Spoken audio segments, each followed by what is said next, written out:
Hi friends, welcome to our channel. ఈరోజు వచ్చేసి నేను టేస్టీ ఆలు బజ్జీ ఎలా చేయాలో చూపించేస్తాను రండి.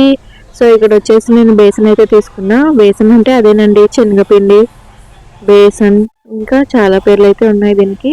సో దీంట్లో వచ్చేసి మనం టేస్ట్కి తగ్గట్టు ఉప్పు, కారం, పసుపు అయితే వేసేసుకోవాలి. సో కొంతమంది దీంట్లోనే వాము అయితే వేసేసుకుంటారు, నేనైతే వేసుకోవట్లేదు. ఒకవేళ మీకు ఇష్టమైతే మీరైతే వేసేసుకోండి. సో ఇవన్నీ ఒకసారి అయితే కలిపేసుకుందాము.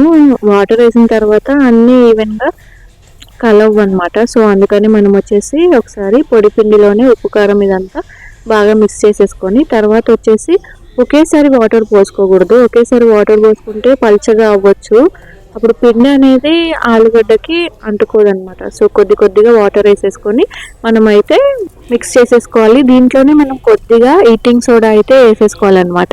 సో ఈటింగ్ సోడా వేయడం వల్ల మనకి బజ్జీ అనేది కొంచెం లావుగా వస్తుంది, ఆయిల్ అనేది ఎక్కువగా పీల్చుకోదు.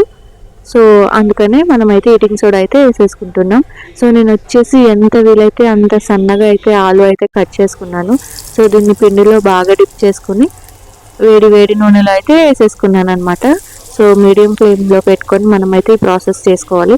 హై ఫ్లేమ్లో పెట్టుకున్నామంటే లోపల ఆలు అనేది ఉడకదు, పైన బజ్జీ అనేది మాడిపోతుంది. సో అందుకని మనం మీడియం ఫ్లేమ్లో అయితే పెట్టేసుకొని చేసేసుకోవాలి. మనం బయట నుంచి బజ్జీలు ఇలాంటివి తెచ్చేసుకున్నామంటే ఒక ప్లేట్ 30 రూపీస్ అండి, దాంట్లో 4 పీసెస్ వస్తాయి.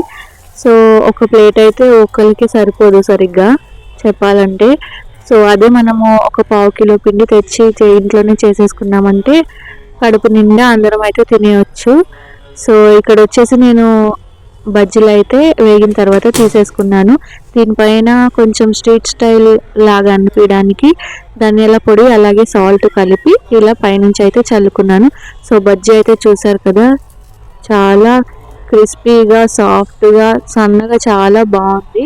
నార్మల్గా బయట చేసిన టేస్టే వచ్చింది. మీరు కూడా తప్పకుండా ట్రై చేయండి ఫ్రెండ్స్. వీడియో నచ్చితే లైక్ చేయండి, ఛానల్ని సబ్స్క్రైబ్ చేసుకోండి ఫ్రెండ్స్. చాలామంది చూస్తున్నారు కానీ సబ్స్క్రైబ్ చేసుకోవట్లేదు, చేసుకోండి. Thank you for watching.